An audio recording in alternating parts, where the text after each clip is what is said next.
भगवान रुक्मणी जी को लेकर के द्वारका चले गए।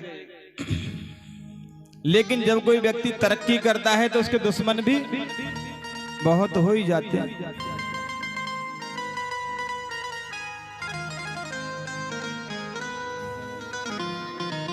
रुक्मणी के एक पुत्र हुए,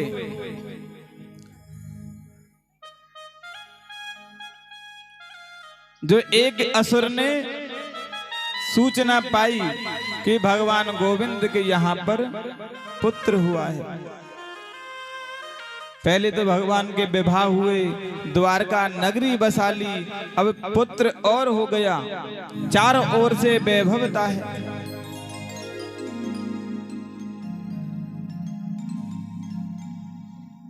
तो उस असुर ने भगवान गोविंद के पुत्र को लिया और आकाश मार्ग से होता हुआ समुद्र में फेंक दिया।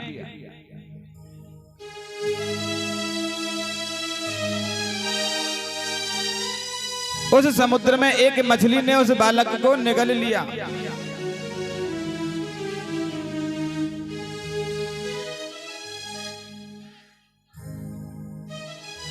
संबरासुर जो असुर है, उसके यहाँ पर कुछ मछुआरे थे। कुछ राजा लोग पहले अपने लोग रखते थे, चाहे ब्राह्मण हो, चाहे मछुआरे हो, या भोजन बनाने वाले, सबके अलग अलग विभाग हुआ करते थे। तो संबरासुर के मछुआरों ने उसी मछली को संयोग से बाहर निकाल लिया और भोजन बनने के लिए भेज दिया। कहां? रसोई में।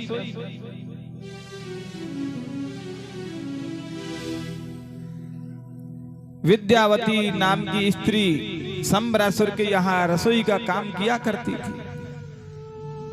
उसने जब मछली के पेट को चीरा तो उसमें एक बालक को पाया।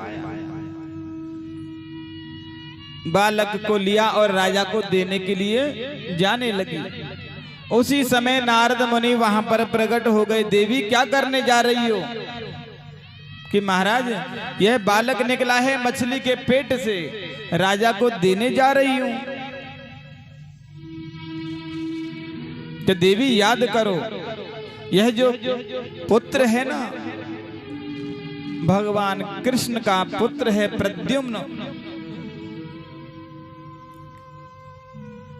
और जब भगवान शंकर ने तीसरा नयन खोल के आपके पति को जलाकर भस्म कर दिया, जब शिव तीसरा नयन उघारा, आज वही कामदेव आपका पति जो था भगवान गोविंद का पुत्र बन के आया है। इसका लालन पालन करो। विद्यावती उसे अपने साथ में रखने लगी। जब बड़े हुए हैं प्रद्युम्न, संबरासुर का वध करके और अपनी पत्नी विद्यावती को साथ लेकर के द्वारका पहुंच गए। और तब तक भगवान गोविंद के 16,107 विवाह और हो गए। भगवान का दूसरा विवाह जाम्बवती से, तीसरा सत्यभामा से।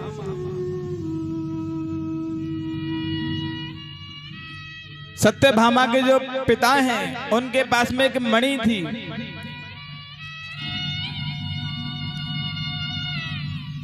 और मणि कैसी कि उस मणि की कोई भी पूजा अर्चना करते तो वह 8 भार सोना प्रदान करती थी। 8 भार माने नित्य प्रति 2 कुंटल सोना देती।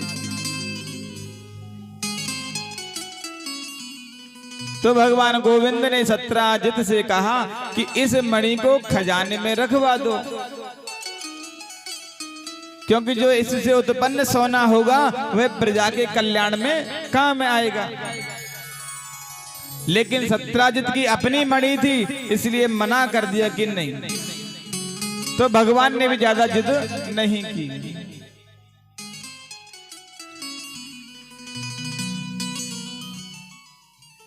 सत्राजित के भाई हैं प्रसेनजित। आज उन्होंने उस मणि को लिया और पहन करके जंगल की ओर जाने लगे। मार्ग में एक शेर मिल गया। शेर ने प्रसेनजीत को मार दिया और मणि हथिया ली। शेर कुछ दूर ही पहुंचा था कि इतने में जाम्बवंत जी महाराज वहां पहुंच गए। उनका घमासान युद्ध हुआ और शेर वहां मार दिया। मणि को लेकर के अपनी गुफा में आ गए, अपनी बेटी जाम्बवती को दे दी। खेलने का सामान समझ करके अपनी पुत्री को दे दी। सत्राजित ने जब अपने भाई को नहीं पाया तो भगवान गोविंद को कलंकित किया, आरोप लगा दिया कि कल मेरे पास में मणि लेने आए थे, मैंने मना कर दिया, इसलिए मेरे भाई का वध कर दिया।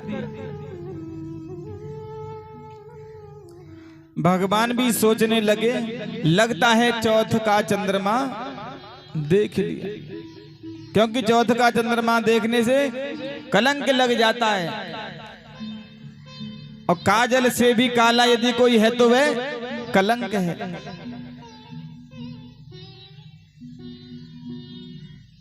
तो भगवान ने खुद ही छानबीन की। जहां प्रसेनजीत मरा हुआ पड़ा था वहां पर शेर के पदचिन्ह बने हुए थे। उन पदचिन्हों के पीछे पीछे गए तो रीछ के भालू के पदचिन्ह बने थे और पदचिन्ह एक गुफा की ओर जा रहे थे। तो गुफा में भगवान प्रवेश कर गए हैं। जाम्बवंत जी बाहर आए और भगवान जाम्बवंत के साथ में युद्ध करने लगे, क्योंकि मणि लेनी है। मणि नहीं मिलेगी तो कलंक लगा रह जाएगा। बड़ा भारी युद्ध हुआ। जब जाम्बवंत की नस नस ढीली हो गई तो कहने लगा, प्रभु आप राघवेंद्र हैं, मैं आपको नमन करता हूं, मैं आपको पहचान गया, आप मेरे प्रभु श्री राम हैं।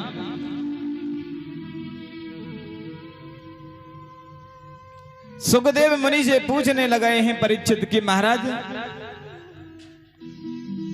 ऐसा क्या हुआ जो वह पहचान गया कि जब राम और रावण का युद्ध हो रहा था उस समय जाम्बवंत जैसा कोई बलशाली वीर नहीं था कि जो जाम्बवंत से युद्ध कर सके। तो जाम्बवंत जी ने अंत में भगवान श्री राम से कहा कि प्रभु आप हमसे युद्ध कर लीजिए, हमारा मन है कि हमारे और आपके दो दो हाथ हो जाएं। लेकिन भगवान ने मना कर दिया, क्योंकि सेवक में और स्वामी में युद्ध नहीं हो सकता। तो आज भक्त की आकांक्षा पूरी करने के लिए भगवान आए और दोनों में युद्ध हुआ। जाम्बवंत जी ने वह मणि और अपनी पुत्री जाम्बवती भगवान को समर्पित कर दी। किन किन का ध्यान है कि पौष बड़े बन रहे हैं? नहीं, ध्यान जा रहा है लोगों का।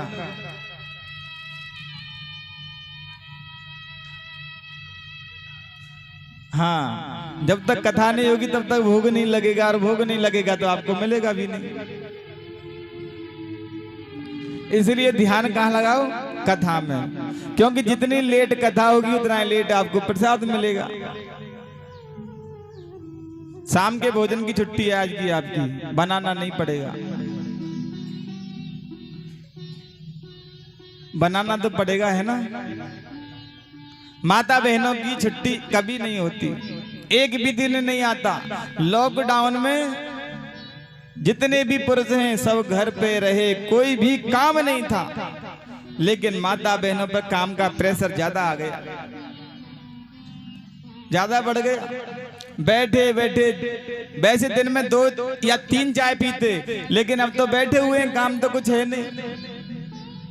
टीवी खोलो तो रामायण आ जाए, पड़ोसी के घर जाना नहीं है, बस अपने घर में रहना है। वैसे एक बात तो है, लॉकडाउन में जितना आनंद आप लोगों ने और हम लोगों ने मनाया पहले कभी नहीं मनाया होगा। सभी लोग घर पे ही रहते, कहीं जाना ही नहीं है, किसी से मिलना ही नहीं है। ये समय देखिए भगवान ने कैसा बनाया। जितने भी काम थे सब बंद हो गए, सब अपने अपने घर में रहे।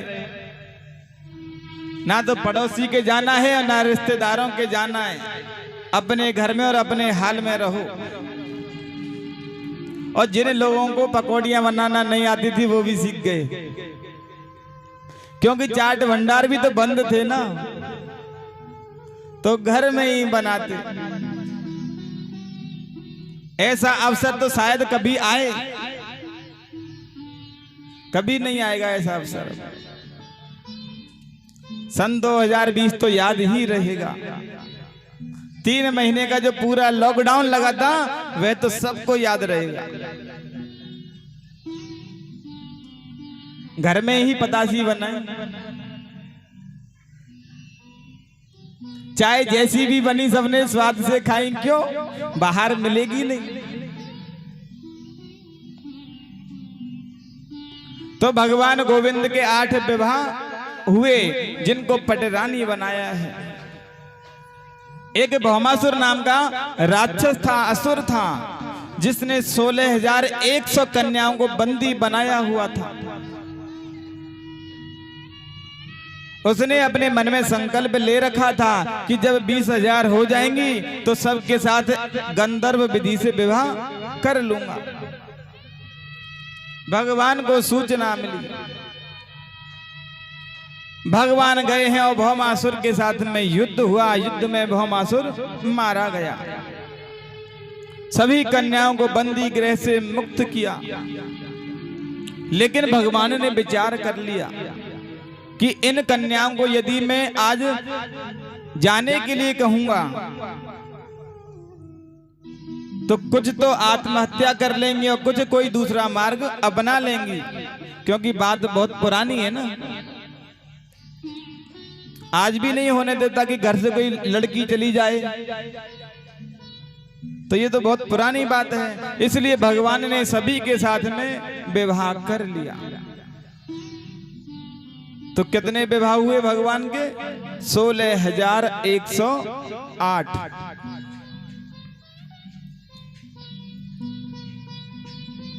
आज पांडव लोग यज्ञ करना चाहते हैं,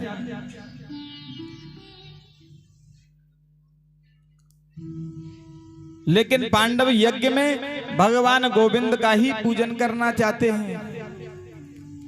राजसूय यज्ञ हो रहा था तो एक दूत आया भगवान गोविंद के पास में और कहा कि आपको याद किया है। तो भगवान ने उससे पूछ लिया, क्या पांडवों ने सभी राजा जीत लिए हैं? क्या सभी राजा उनके पक्ष में हो गए हैं? बोले हाँ महाराज, सभी राजा उनके पक्ष में हैं, लेकिन एक राजा है जरासंध, और वह उनके पक्ष में नहीं है, क्योंकि उसकी बड़ी भारी सेना है। तो भगवान ने कहा कि जब तक सभी राजा पक्ष में नहीं हो जाएंगे राजसूय यज्ञ हो ही नहीं सकता।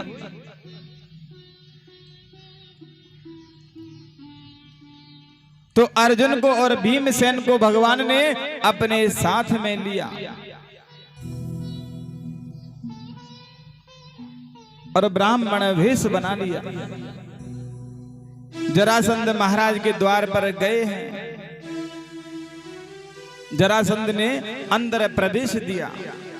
ब्राह्मण समझा, जो उनके चरण पखारे, चरण वंदन किया। बोले महाराज बताएं कैसे आना हुआ, क्या आपको दान करूं?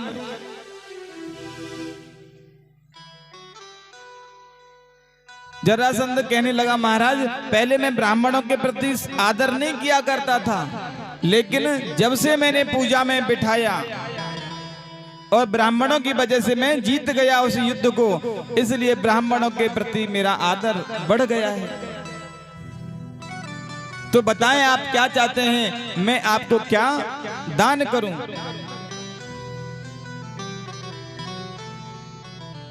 भगवान गोविंद ने कहा, भाई देना चाहते हो तो ब्राह्मण के देने के लिए संकल्प किया जाता है, पहले संकल्प करो कि जो हम मांगेंगे सो हमें दिया जाएगा। संकल्प किया है तो भगवान ने कह दिया, हे राजन, युद्धम नो देहि राजेंद्र द्वंद्वसो यदि मन्यसे। हे राजन, हम तीनों में से किसी एक के साथ में तुम युद्ध कर लो। जब युद्ध की बात की, समझ गया जरासंध कि कोई ब्राह्मण नहीं है, क्योंकि ब्राह्मण को युद्ध से क्या मतलब। अब कोई हमसे आके बोले महाराज लड़ना है, तो हम क्यों लड़ें किसी से। सामर्थ्य नहीं है ना, क्षत्रिय भी नहीं है ये युद्ध किया जाए। राजपूत होते तो शायद, लेकिन ब्राह्मण होने के नाते वह जोश भी तो नहीं है ना युद्ध करने का। ब्राह्मण तो चाहता है सरलता से कोई भी कार्य हो जाए, बिना विघ्न के कार्य हो जाए।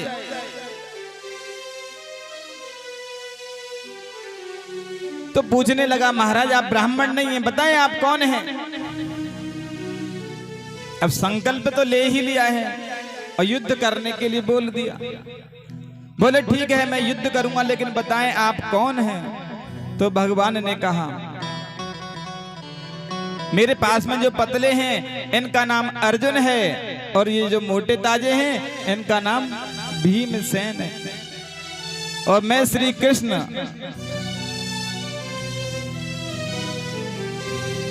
तो कहने लगा, वही वाले कृष्ण हो जो युद्ध में पीठ दिखा के भाग गए थे। बोले हाँ। भगवान मन ही मन सोचते हैं, 17 बार इसे हरा दिया, उसका जिक्र नहीं करेगा। एक बार क्या चले गए, बार बार गाए जा रहा है। ऐसा ही हम करते हैं कि नहीं करते। पाप चाहे हजारों हो गए हमसे, सब भूल जाएंगे, किसी को बताएंगे नहीं।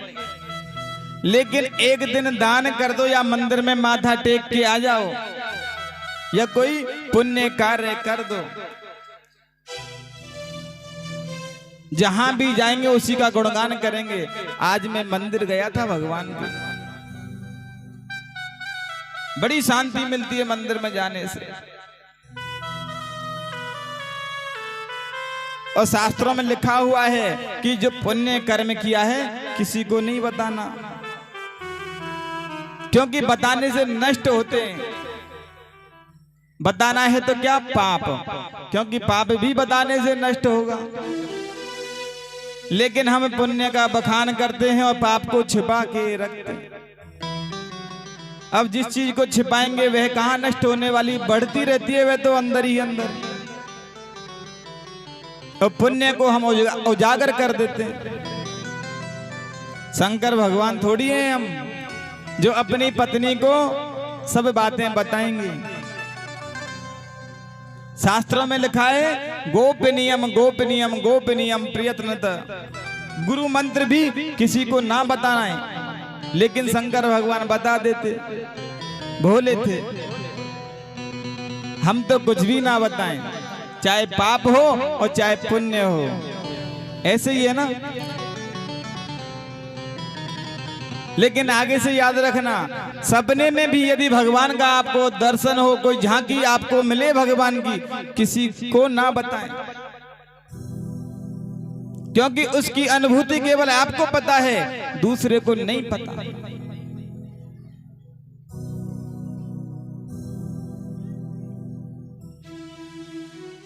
राधे राधे।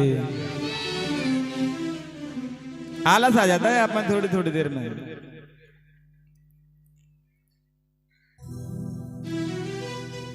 लेकिन आलस को भगाने का उपाय भी तो नहीं है ना।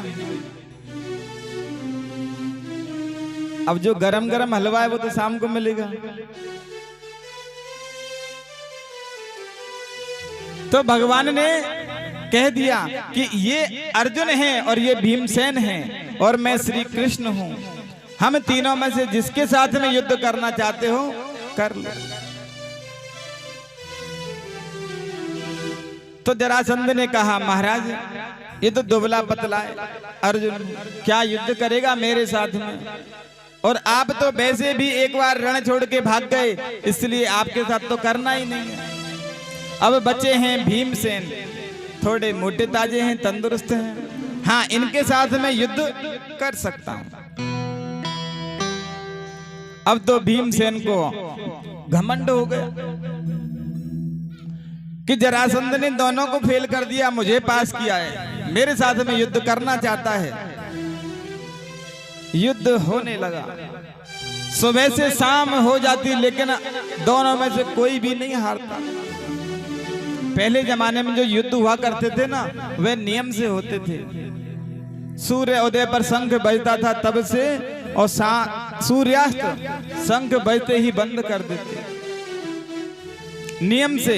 आजकल तो पीठ पीछे करते हैं, जब दूसरे को पता नहीं होगा तब करेंगे युद्ध, करते हैं ना, पीठ पीछे करते हैं। लेकिन पुराने जमाने में नियम से करते थे। अगर पीठ पीछे नहीं करते, रत्न सिंह जी चित्तौड़ के महाराज थे ना, पीठ पीछे युद्ध नहीं किया उन्होंने, अलाउद्दीन ने जरूर किया। अगर पीठ पीछे युद्ध करते तो कब के मार चुके होते उसे, लेकिन संकल्प रहता था कि पीठ पीछे बार नहीं करना है।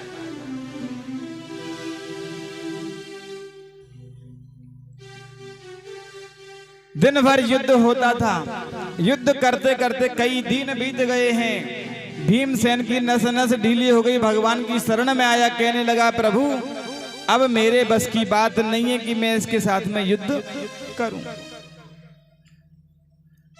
या तो कोई उपाय आप बता दो, और नहीं तो प्रातः काल होते ही मैं रण छोड़ के भाग जाऊंगा। तो भगवान ने कहा भैया हमें तो उसने फेल कर दिया था, तुम्हें पास किया है, अब तुम जानो, तुम्हारा काम जाने। हमारा सो तो है, पास तो उसने किया, लेकिन बस की अब नहीं रही मेरी। तो भगवान ने कहा ठीक है, जब आप युद्ध करो तो मेरी ओर देख लेना एक बार। जरासंध के साथ में युद्ध होने लगा है, और युद्ध में भगवान ने एक तिनका लिया और एक तिनके के दो टुकड़े किए, और दोनों अलग अलग दिशाओं में फेंक दिए। और नगमे दिल तुम्हें क्या सुनाए, नगमे दिल तुम्हें क्या सुनाए, गीत का है कथन आधा। नगमे दिल तुम्हें क्या सुनाए, गीत का है कथन आधा।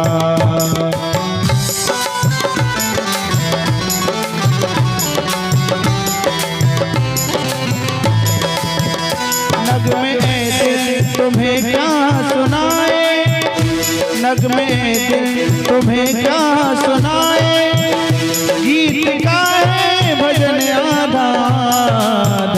बात मानो चाहे तुम ना मानो, बात मानो चाहे तुम ना मानो, गीत का है भजन आधा, गीत का है भजन आधा।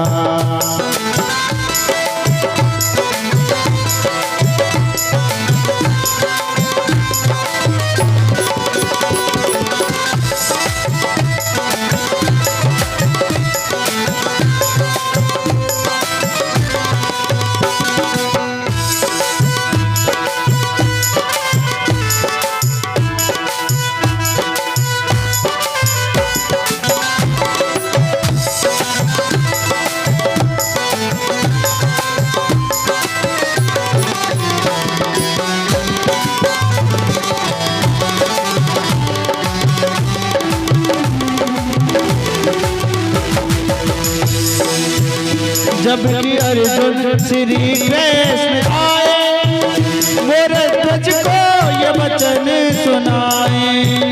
जब कि अर्जुन श्री कृष्ण आए, मोरे ध्वज को ये वचन सुनाए।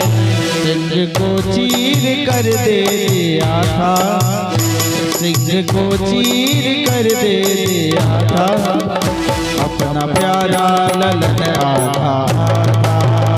जग में दिल तुम्हें क्या सुनाए, गीत का है कथन आधा आधा।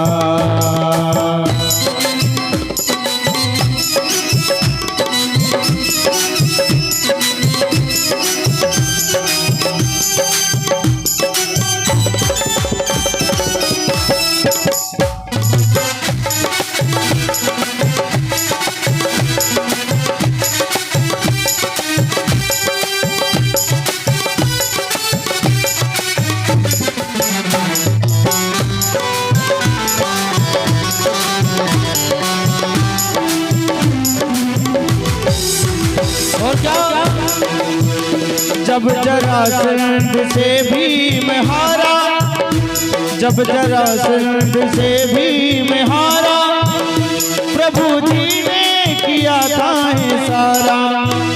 जब जरासंध से भीम हारा, प्रभु जी ने किया था सारा। क्या इशारा किया? वो जब जरासंध, वो जब जरासंध की टांग पकड़े, जब जरासंध की टांग पकड़े, कर दिया था बदन आधा आधा। नग में दिल तुम्हें क्या सुनाए, गीत का है भजन आधा आधा।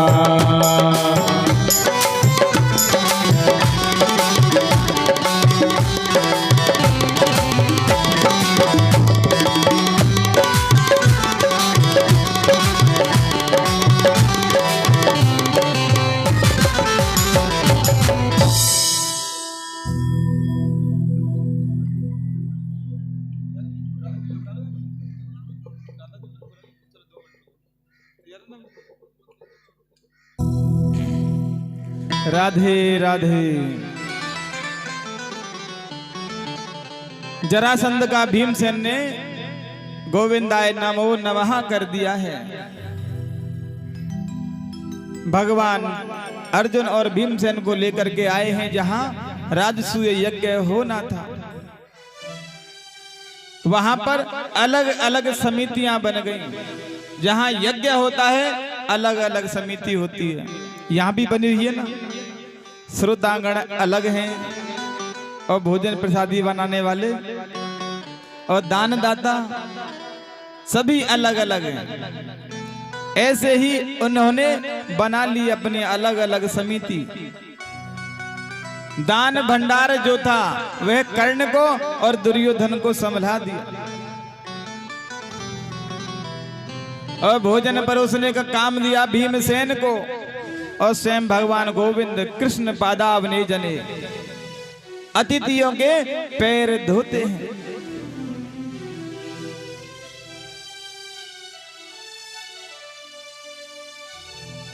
सुखदेव स्वामी से पूछने लगे हैं राजा परीक्षित महाराज, पांडवों ने दुर्योधन को और कर्ण को दान भंडार में क्यों बैठाया?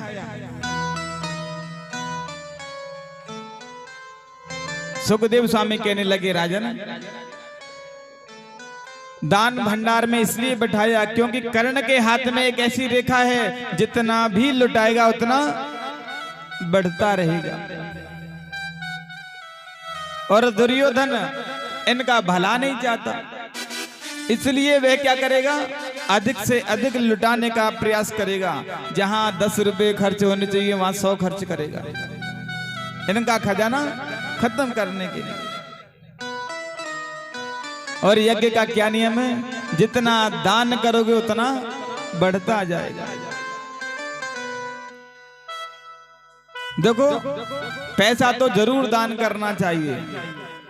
तन पवित्र सेवा किए धन पवित्र कर दान, मन पवित्र हरि भजन सो होत त्रिविध कल्याण। तन कैसे पवित्र होता है? सेवा करने से। और मन भगवान का भजन और धन दान करने से।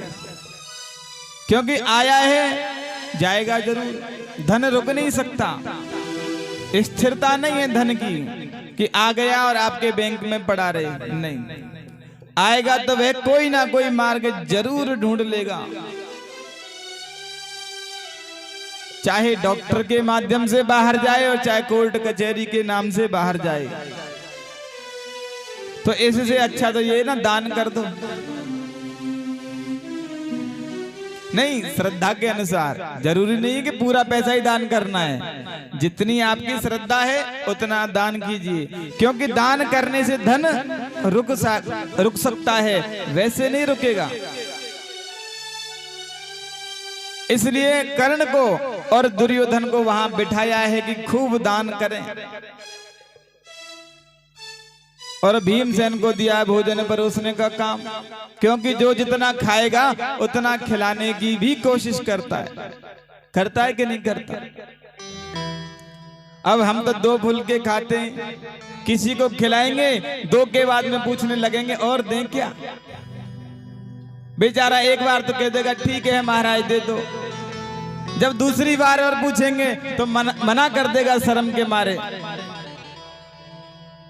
और जो ज्यादा खाता है ज्यादा खिलाना भी जानता है, नहीं महाराज और लेना पड़ेगा, नहीं एक तो ले ही लो, मेरे हाथ से तो ली नहीं आपने, ऐसा ही होता है ना।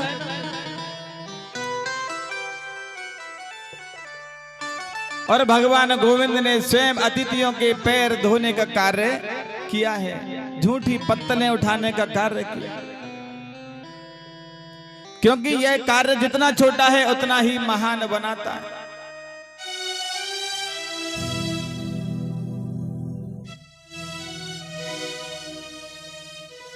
बड़ा ही सुंदर यज्ञ प्रारंभ होने लगा, तभी प्रश्न हुआ कि कौन देवता है जिसकी पहले पूजा करें।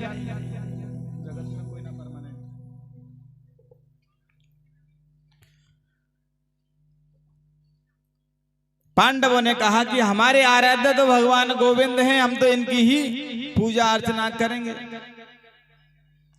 राधे राधे। आप भी प्रयत्न करते रहा करो कि विघ्नेश्वरी देवी प्रवेश ना करे, निद्रा देवी प्रवेश ना करे, क्योंकि 2-3 घंटे कथा होती है, उसमें यदि निद्रा देवी और विघ्नेश्वरी देवी प्रवेश करेंगी, कथा कब होगी? राधे करने में निकल जाएगा 3 घंटा। तो आप मुझे जगाओगे, मैं आपको जगाऊंगा।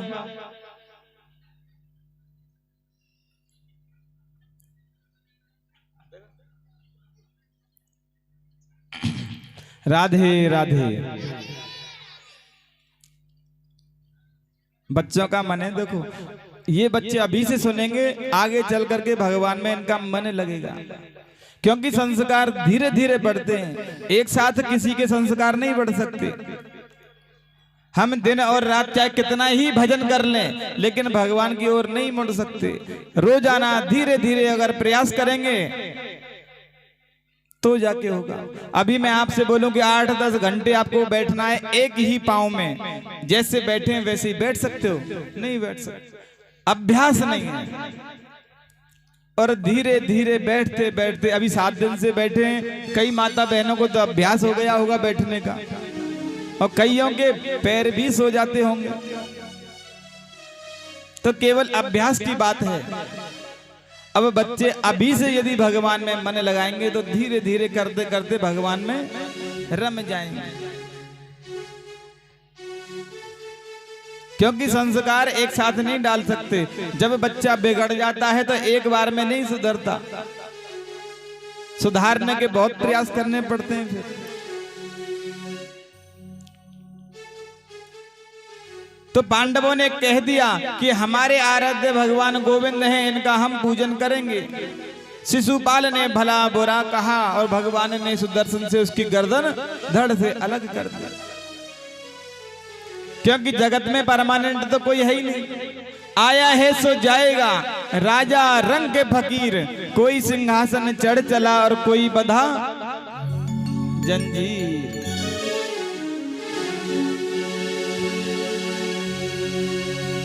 जगत में कोई न परमानेंट, हर तेल चमेली चंदन साबुन, अरे तेल चमेली चंदन साबुन और चाहे लगा ले सेंट जगत में कोई न परमानेंट, जगत में कोई न परमानेंट, जगत में कोई न परमानेंट, जगत में कोई न परमानेंट। तेल चमेली चंदन साबुन, तेल चमेली चंदन साबुन, चाहे लगा लो सेंट जगत में कोई न परमानेंट, जगत में कोई न परमानेंट।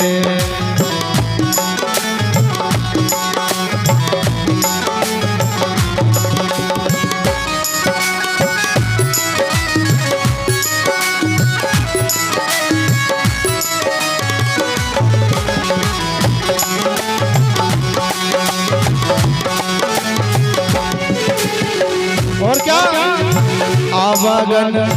आवागमन लगी दुनिया में, जगत है रे तोरे भैया जगत है रेस्टोरेंट रे भैया जगत है रेस्टोरेंट। आवागमन लगी दुनिया में, जगत है रेस्टोरेंट रे भैया जगत है रेस्टोरेंट रे भैया जगत है रेस्टोरेंट। और अंत समय में उखड़ जाएंगे तेरे, अंत समय में उखड़ जाए तेरे तंबू डेरा टेंट, जगत में कोई न परमानेंट, जगत में कोई न परमानेंट, जगत में कोई न परमानेंट। अरे तेरी चमेली चंदन साबुन, तेरी चमेली चंदन साबुन, तेरी चमेली चंदन साबुन, तेरी चमेली चंदन साबुन, चाहे लगा लो तुम सेंट जगत में कोई न परमानेंट, जगत में कोई न परमानेंट, जगत में कोई न परमानेंट।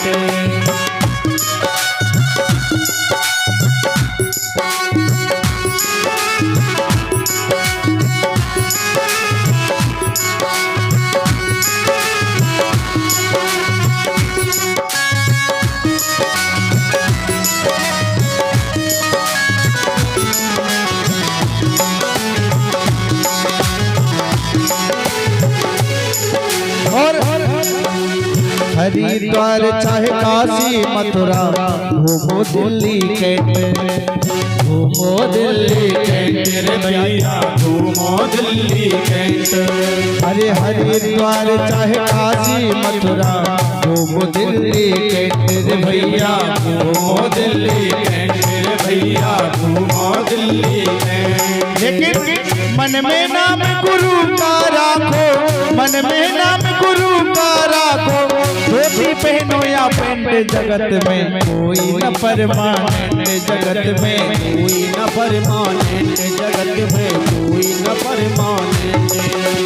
तेरी चमेली चंदन साबुन, तेरी चमेली चंदन साबुन, चाहे लगा लो बुरा सेंट, जगत में कोई न परमानेंट, जगत में कोई न परमानेंट, जगत में कोई न परमानेंट।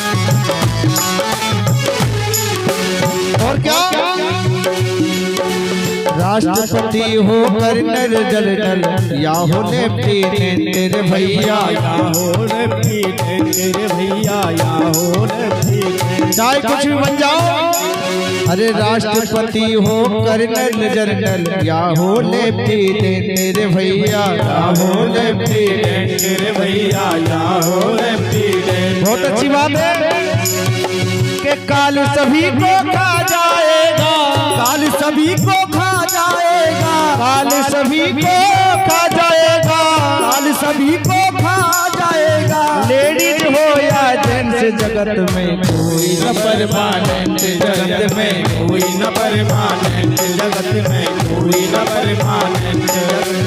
तेल चमेली चंदन साबुन, तेल चमेली चंदन साबुन चाहे लगा लो सेंट, जगत में कोई न परमानेंट, जगत में कोई न परमानेंट।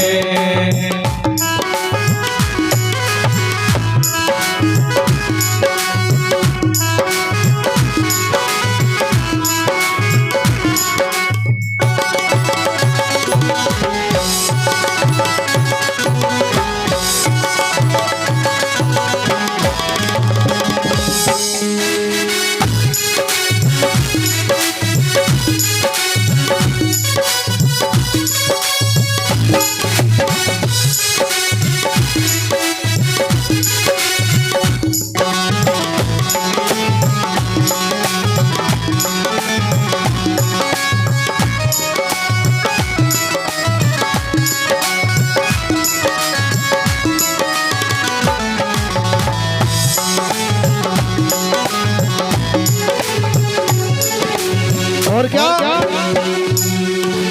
साधु संत की संगत कर लो, ये सच्ची गुर में मेरे भैया, ये सच्ची गुरु है तेरे भैया, ये सच्ची गुरु है।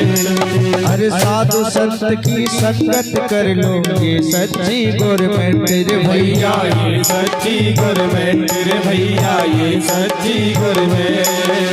लाल सिंह कहे इस दफ्तर से, लाल सिंह कहे इस दफ्तर से, मत होना एब्सेंट, जगत में कोई न परमानेंट, जगत में कोई न परमानेंट, जगत में कोई न परमानेंट। तेल चमेली चंदन साबुन, तेल चमेली चंदन साबुन, तेल चमेली चंदन साबुन, तेल चमेली चंदन साबुन चाहे लगा लो सेंट, जगत में कोई न परमानेंट, जगत में कोई न परमानेंट, जगत में कोई न परमानेंट, जगत में कोई न परमानेंट। भोले बाके बिहारी लाल की जय हो, जय जय श्री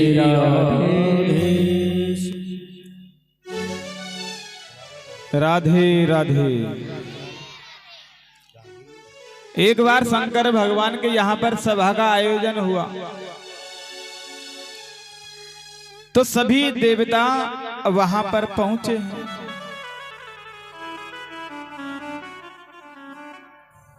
भगवान नारायण भी वहां पर अपने वाहन क्या है गरुण देव उसके साथ में वहां पहुंचे। अब वाहन को तो बाहर खड़ा किया जाता है, जो गरुण देव बाहर बैठ गए। वहीं पास में उन्होंने देखा है गरुण देव ने कि एक सुंदर पक्षी बैठा हुआ है, सुंदर चिड़िया बैठी। इतने में ही यमराज जी ने भी प्रवेश किया मार्ग से। अब यमराज महाराज ने जैसे ही प्रवेश किया तो उस चिड़िया की ओर एक झलक देखी और अंदर प्रवेश कर गए। अब गरुण जी महाराज ने सोचा कि यमराज की जो नजर है इस पक्षी पर पड़ गई है, मैं इनकी नजरों से दूर से ले जाता हूं। उस पक्षी को पकड़ा और हवा से भी तेज गति से गया 7 समुद्र पार एक पर्वत पे, और वहां गुफा में छोड़ के उस पक्षी को वापस आ गया। राधे राधे। कहां गया सुना हो तो बताएं। बाहर दुकान की तरफ। चलो दुकान तक तो गया। कुछ लाना था क्या दुकान से?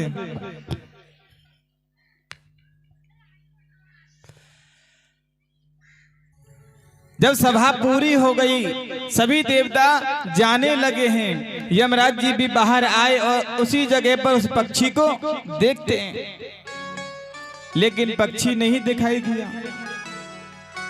गरुड़ जी महाराज ने पूछा, महाराज क्या देख रहे हो आप? बोले यहाँ एक सुंदर पक्षी बैठा हुआ था, कहाँ गया? अब नहीं मिलने वाला प्रभु आपको। बोले क्यों? जगह नहीं बताऊंगा, बहुत दूर लेके गया हूं उसे मैं, क्योंकि आपकी दृष्टि उस पे पड़ गई है, इसलिए मैं इसे बहुत दूर ले गया जहां तक आपकी दृष्टि ना पहुंच सके। अरे बता तो सही, लेके कहां गया है? बोले महाराज 7 समुद्र पार में एक पर्वत में गुफा में बैठा के आया हूं। बोले हाँ, यही तो बात मैं सोच रहा था। जब मैं यहां पर आया और उस पक्षी को देखा, यही बात सोची मैंने कि कुछ ही क्षणों में इस पक्षी की मृत्यु होने वाली है, और यह छोटा सा जीव 7 समुद्र पार जाएगा कैसे?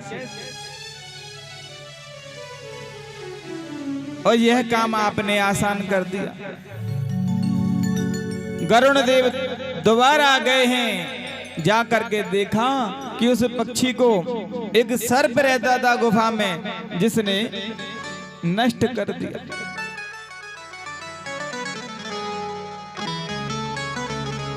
यहां जो भी है, जो भी हमें दिखता है, चर अचर जो भी है, सब नष्ट होने वाला है।